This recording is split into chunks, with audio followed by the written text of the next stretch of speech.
So if you're going to manually vacuum your pool, which you absolutely can do, there are some fantastic products available to vacuum for you.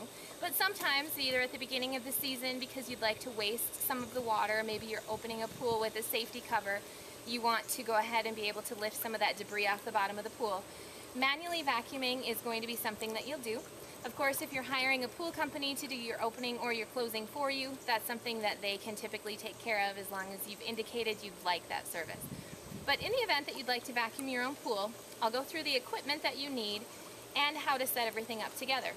So typically you have some type of a universal pole. They come in different lengths, different colors.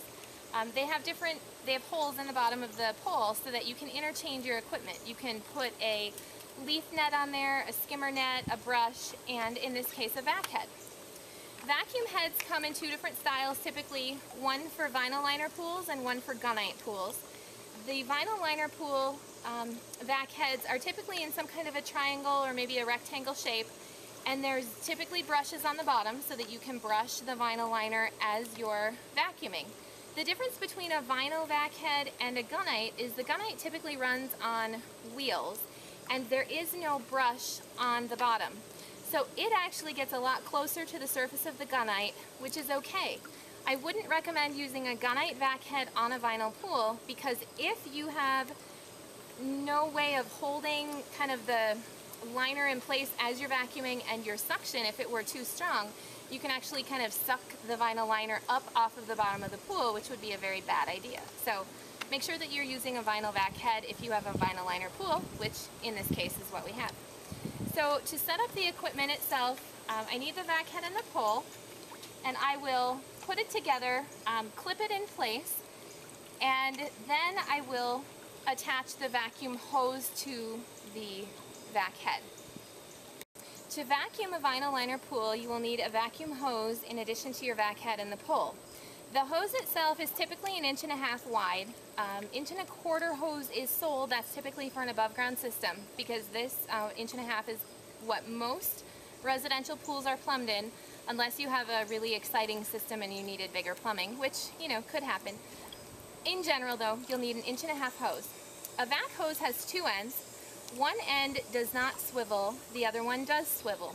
It's important that the end that does swivel is put onto the vac head itself, because when you're maneuvering around in the bottom of the pool, you need for it to be able to move. Another important thing is when you're vacuuming, if you happen to lift the vac head close to the surface of the water, you never lift it all the way out when you're vacuuming, but if you lift it up close to the surface and you get some water inside of that swivel part, it can cause your system to lose prime. In general, not a great idea, not helpful to you, so make sure that the swivel end is on the vac head itself. When you're putting the hose into the water, you do have to fill the hose up entirely with water in order for this to work.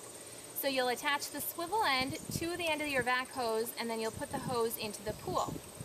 Vac hoses are notoriously not fun to work with.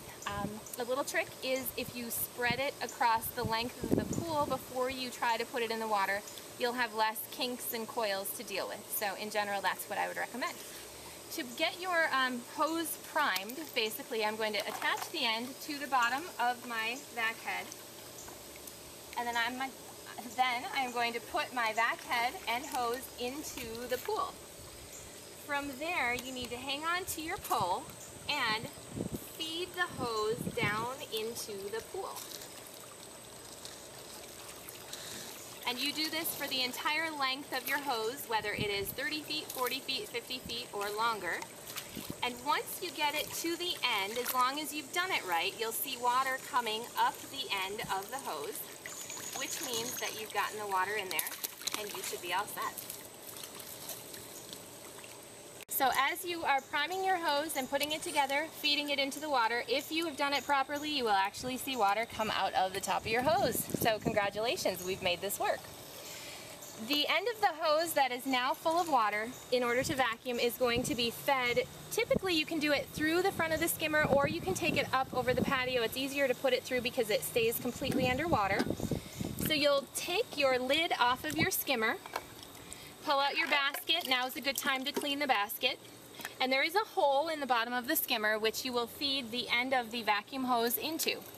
There are attachments that you can buy so that you can buy a vac head attachment that you would actually screw into the bottom of your skimmer so you can attach the hose directly to that. Or you can get something called a vac plate, which would allow you to leave the basket inside of your skimmer. You put the vac plate on top and you hook the vac hose onto the vac plate. However you do that is right for your system. In this case, we are just going to go ahead and feed the hose through the front of the skimmer